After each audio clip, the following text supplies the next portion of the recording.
Hi, it's time for another verb of the day. Today's verb is pledge, and this verb was suggested by the viewer Maria Clara. Thank you so much for sharing this great idea. Now, let's take a moment and review some of our definitions or the ways that we use the verb pledge. The first way you might encounter this verb means to commit a person or an organization by a solemn promise. And this is a great way to remember some of our meanings here. You might think of pledge and promise as being synonyms.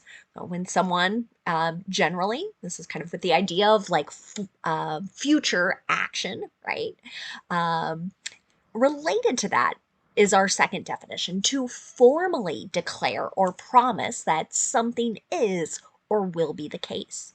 With these first two definitions, I think you might notice that they are commonly used by government leaders, politicians, and leaders of organizations. So, as they make plans for the future, right, they will formally promise that a country is going to do a particular thing or not do something. Or maybe it's a company, again, promising either to do or not to do something. A third way you might encounter the verb pledge means to undertake formally to give.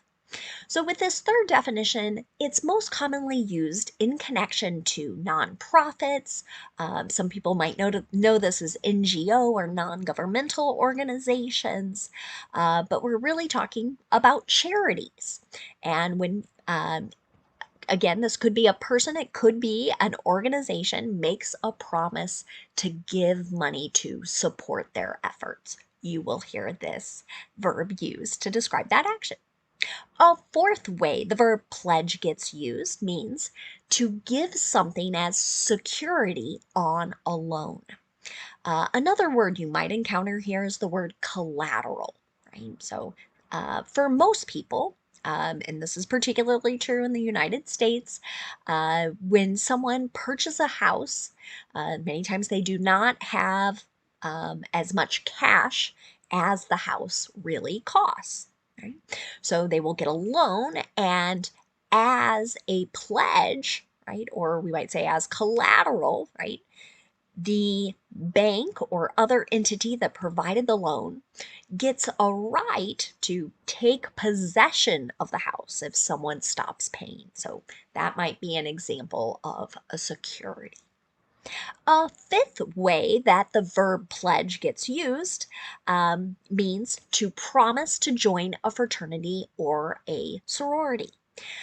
These words might be new in case you haven't lived in the United States, or maybe you haven't studied at a university or college in the United States.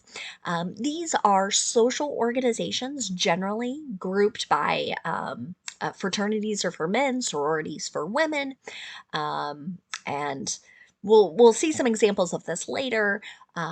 Many people sort of compete to be able to join these social organizations, um, and eventually someone might make a commitment or they pledge to join. For now, you should know that pledge is a regular verb. If you want to make this particular verb progressive, all you need to do is drop the e, then add ing. That forms pledging. To make the past tense and the participle forms of this verb, all you need to do is add a d. Now our base verb, pledge, ends with a j or voice sound. So those letters D, G, E frequently in English are making J sounds. And that's what you hear. Now, because J is a voice sound, this means our ED ending is just going to make a D sound. And I'm not going to add an extra syllable as I say it. The past tense and the participle forms of the verb should sound like this: pledged, pledged. Now, you'll be happy to know no additional phrasal verbs for us to study today.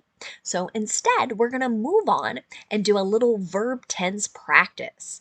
Today, we'll look at some example sentences in the present perfect and the simple future. Let's start with the present perfect. We can use this verb tense to describe a couple different actions. One action might be for something that started in the past and is continuing into the present. Or we can use or we can use this verb tense to describe something that occurred at an unknown point in the past. So it is common to hear this used to describe completed actions, again, when it doesn't really matter when the action was completed. What you might notice here is present perfect has two letter P's in the name of the verb tense. This can help you remember you're going to need two parts to your verb. This is a verb tense where we must pay attention to our subject. If our subject is I, you, we, or they, use have and then the ed form of the verb or the participle form of our verb here. Now, if your subject is he, she, or it, then you want to use has and then the participle form of the verb. You can see that in my example here. The city's government has pledged another $1 million in job creation incentives to the EV maker. So sometimes local governments, state governments will use different promises to try and get companies to relocate. And this sentence, I believe, is describing that kind of action. So the city government has promised these additional funds. Now, if you want to make a negative present perfect sentence, what you want to do is, again, pay attention to that subject. If your subject is I, you, we, or they, use have, not, and then the participle form the verb. But if your subject is he, she, or it, use has not, and then the participle form the verb. Sometimes you'll hear people use the contraction form, so have not can become haven't, and has not can be hasn't. You can see an example of a contraction in my example sentence. We haven't pledged enough resources to programs that offer prevention services. So I saw a statement similar to this from a political candidate, right, who was trying to say, our governments have not promised these funds to these particular types of programs. Finally, if you want to make a yes or no question in the present perfect, you might start with have or has. Whichever form matches your subject, that subject should come next. Then you're going to use the participle form of the verb. Here's another example. Have you pledged any money to the Red Cross? Now, because I'm using present perfect, I really mean at any point from the time I'm speaking into the past, right? This could have been when you were 10 years old. Maybe it was 7 years ago. Maybe it was last week, right? Any of those actions would count, right? And you could say, yes, I have. Now, let's move on and talk a little bit about simple future sentences. Today, we're going to make sentences with be going to. Be going to is most commonly used to discuss plans. You may encounter it a bit with promises or offers, but it's certainly less common. When we make sentences with be going to, we are going to need to pay attention to our subject. And that's because we'll be using a present form of be to make this simple future verb tense. And be has three forms in the present, right? So if my subject is I'm going to use am going to and then the base verb. If my subject is you, we, or they, I'll use are, going to, and then the base verb. And finally, if my subject is he, she, or it, I'll use is going to and the base verb. Let's look at an example. The candidate is going to pledge to cooperate across party lines. I heard many statements like this, particularly when they were coming from people supporting or working with a particular candidate for office here. So they are promising, essentially, to promise that, or discuss, I should say, maybe discussing their plans to promise to work with people who are not in their political party. Now let's look at making negative simple future sentences. Again, we pay attention to our subject so that we use the correct form of be. Then we'll use not, then going to, and the base verb. Here's another example. The students aren't going to pledge a sorority when they attend college. So this isn't an action that everyone who attends an American university or a college does. Um, uh, there are groups of people that think there are little to no benefits to these organizations. There are others who strongly believe that they are powerful networking tools, ways to meet people and make connections beyond one's particular class. So with older individuals, even with people who have graduated.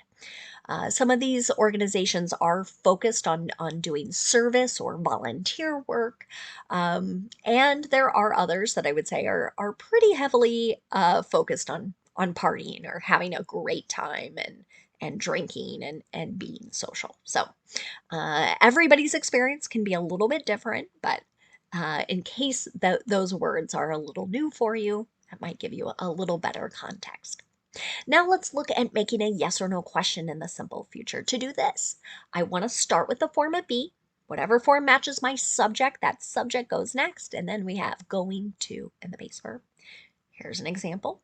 Is the candidate going to pledge to accept the results of the election? That was a question that was asked a lot here in the United States, and that's because many people still refuse to accept the results of our 2020 election. But here, again, we want to know someone's plans. Are they going to make this promise or this commitment?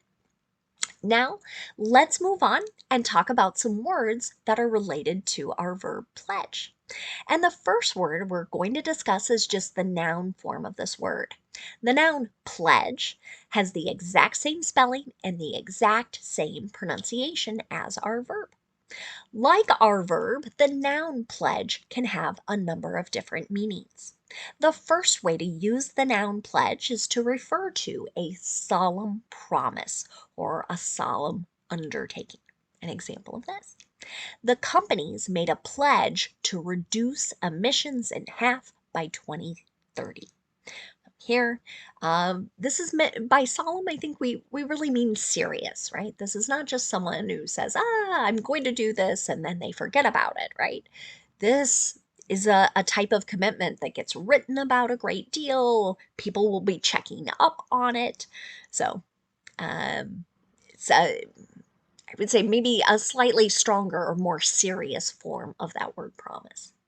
Now, a second way to use the noun pledge refers to that promise of making a donation to a charity or to a nonprofit. An example of that. The nonprofit has collected 100 pledges in the last week. So maybe 100 different people or 100 different companies have promised to contribute funds. A third way to use the noun pledge is to refer to something that is given as security for the fulfillment of a contract or the payment of a debt. And again, this promise exists in case someone forfeits or someone fails to pay. An example of this. What is the debtor's pledge? Right? So we kind of want to know, what did they promise if they did not pay? And then a fourth way to use the noun pledge is to refer to the person who has promised to join a fraternity or a sorority. Something else that might be important to know about these organizations, my example here says, you cannot haze pledges. So this is where people can do physically dangerous things, kind of testing the commitment the person is making. Sometimes dangerous things, sometimes it's really silly and embarrassing things. But this really got to be a problem in the United States. In fact, there are many stories of pledges, people who had promised to join these social organizations, engaging in activities that led to their death. And so this might be a future verb for us to discuss, that verb haze, but it's almost like a form of torture, I would say, maybe a little less serious, or because it's meant or it's done by groups you think are your friends. But again, it can be very serious, very dangerous. Now, let's move on to another group of words. So we're going to talk about two nouns together.